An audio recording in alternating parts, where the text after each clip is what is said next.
Good afternoon, PAX. I'm Mr. Sloan with a few announcements. First off, congratulations to the staff and student winners for the month of September.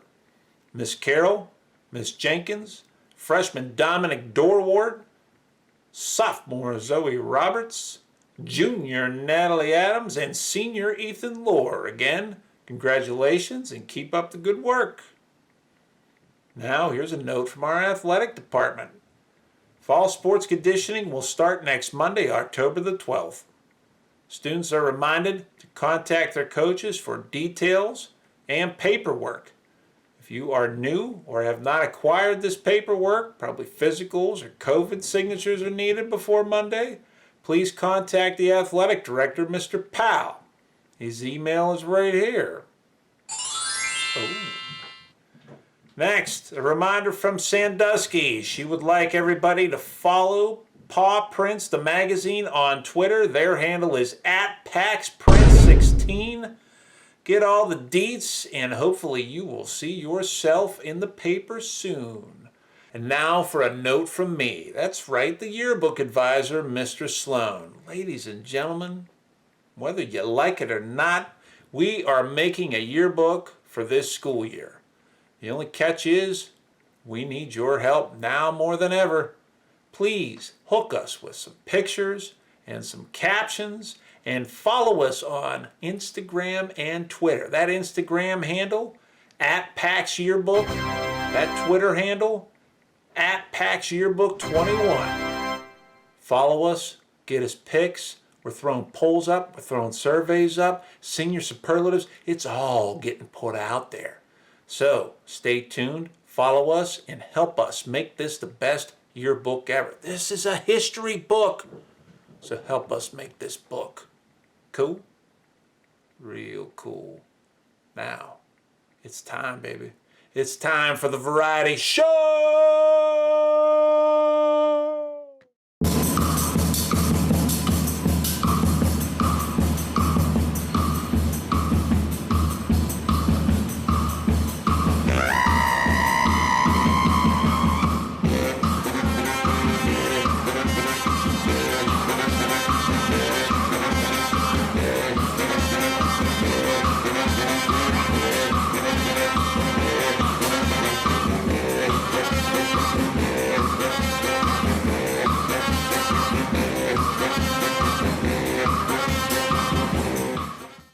Tattoos have become a big part of our culture.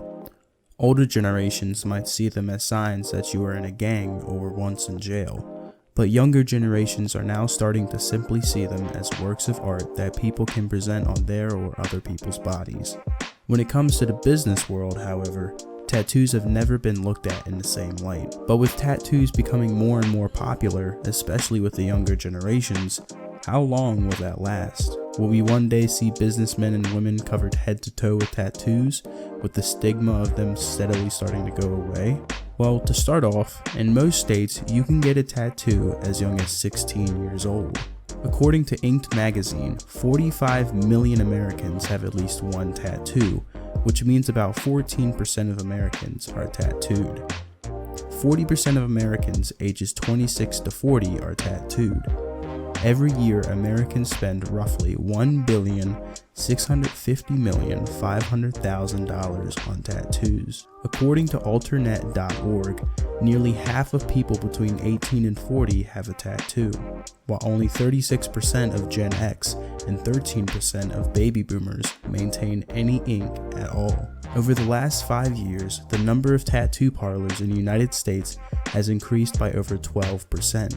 A News Channel 10 article recently declared tattoo industry becoming second fastest industry in the country.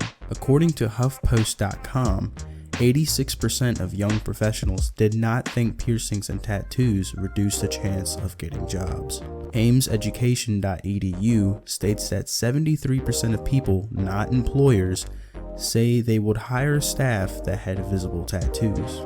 Only 4% of tattooed or pierced people say they've actually faced discrimination at their current job.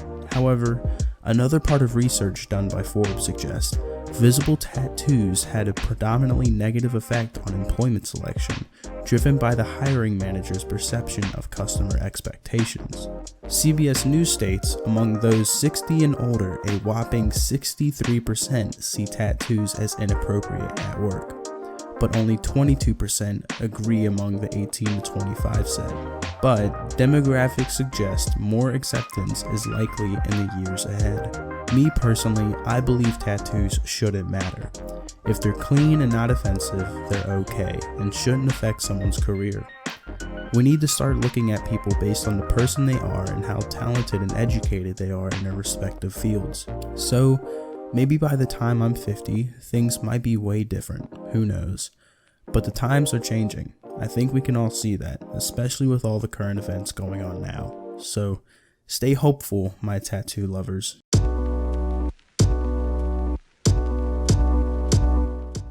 Man, during this quarantine, it's been so boring, man. I have nothing to do. I'm just sitting in the house. Can't even go to school. Can't see my friends. Like, it's so boring. Like, if there's only just something I could do that I just won't be bored anymore, man. Like, oh, I got an idea. I'm going to go on TikTok. I got an idea. Oh, wait up. Okay, I'm bored in the house and I'm in the house bored. Bored in the house and I'm in the house bored. I'm bored in the mug and I'm in the house bored. And I'm bored in the mug and I'm in the house bored. Bored in the house, bored in the house bored. Bored in the house, bored in the house bored. I'm bored in the mug and I'm in the Quarantine. TikTok has been my go-to for instant entertainment because it's convenient and relaxing. I'm going to be asking my peers how they are maintaining since Corona has forced them to stay home. Okay, what is your favorite social media app to use when you're bored? When I find myself bored, the app that I normally go to the most is TikTok. What other things you've been doing on your free time? Ever since this break has started, I've spent most of my free time that I've had either at the baseball field or fishing. Even though we had no choice but to be bored in the house bored, there are many ways we can stay entertained.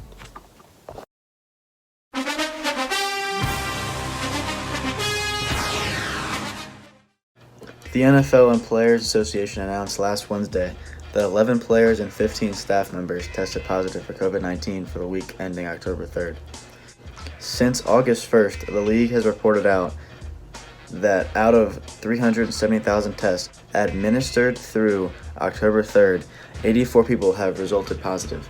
That includes 31 players and 53 other personnel.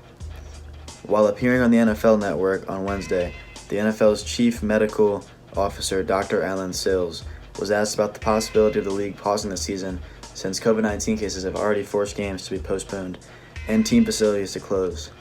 He had this to say: "We've said all along every option is on the table. We've never taken any other option off of the table, which includes some type of pause or reset or any other kind of alternative arrangements." So far, the NFL has postponed 2 games this season due to positive COVID-19 tests. It's possible that the NFL will contain the virus from spreading and affecting more games, but what if it doesn't? What happens if more games are canceled or the season is suspended?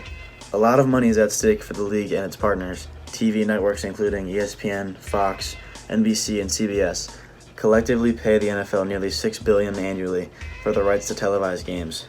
There are also problems for consumers. Because the cost of sports telecast factors into monthly cable bills, what will happen with those? Who's to say where this all goes, but if anything, we know that the NFL is taking precautions to ensure player safety and health, and plans to finish the 2020 season.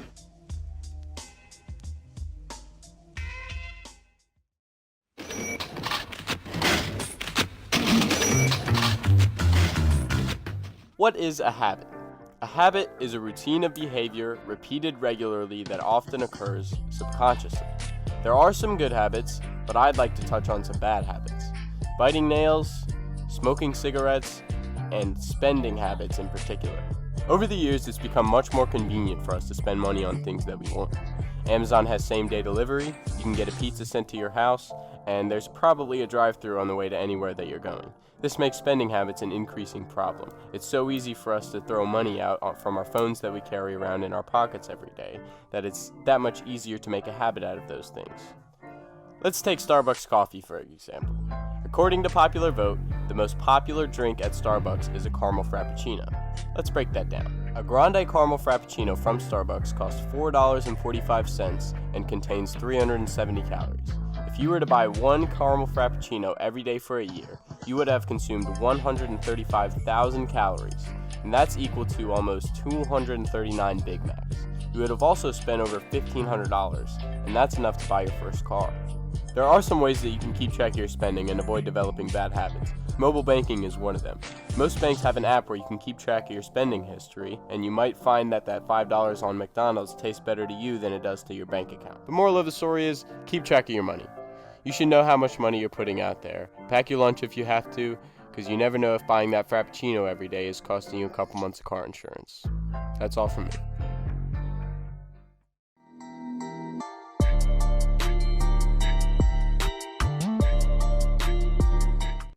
What I've learned about my father while being in such close quarters with him for the past 8 months is that he's an all-around good guy, and he works hard all the time. He'll wake up at 8 o'clock every day, goes to the computer, takes calls, takes emails, and then after that, he'll make sure I'm doing my schoolwork, lecture me a little bit, and even after that, he'll go to the kitchen and make food for me and Tim. What he would say about me is that I'm a bum, disgusting, lazy, and some more laziness. But that's besides the point. He's an all-around good guy, and I love him. So over quarantine, I learned from my parents how to manage their resources wisely with all that scramble for toilet paper and money and all that kind of stuff. So it really was a learning experience how to, in case there's ever another pandemic, how to handle myself and my family. What I've learned from my parents and siblings throughout quarantine is they're really annoying. Yeah. But we push each other's patience, see how far each other can go. That's pretty much it.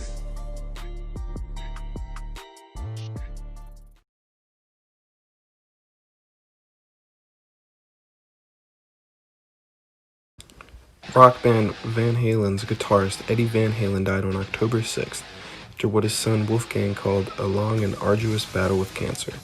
He was 65.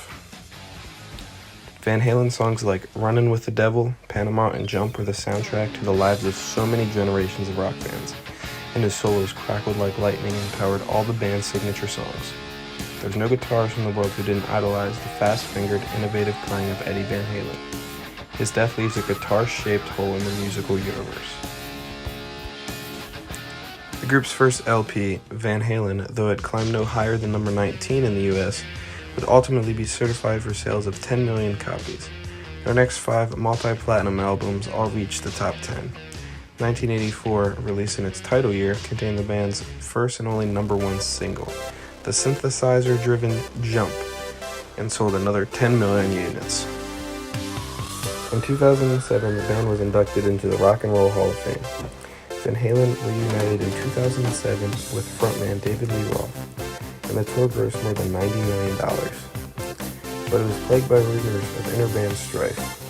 Eddie Van Halen's escalating drug abuse and alcoholism hastened his 2007 divorce from TV actress Valerie Bertinelli, his wife of 26 years. He then entered rehab in 2007 and was reportedly sober from 2008 on. In 2012, Guitar World magazine ranked him number 1 on its list of 100 greatest guitarists of all time. In 2015, Van Halen launched its final tour, which ran for 39 shows. The whispers of a further show would swirl thereafter. David Lee Roth predicted, quote, "I think Van Halen's finished," in a September 2019 radio interview in Detroit, just weeks before the news of Van Halen's treatment for throat cancer surfaced in the press. In his 1979 interview, Eddie Van Halen clarified his guiding principle for the band. "All we're trying to do is put excitement back into rock and roll," he said. "A lot of people seem like they forgot what rock and roll is about. We're very energetic. We get up there and blaze." Rest in peace, Eddie Van Halen.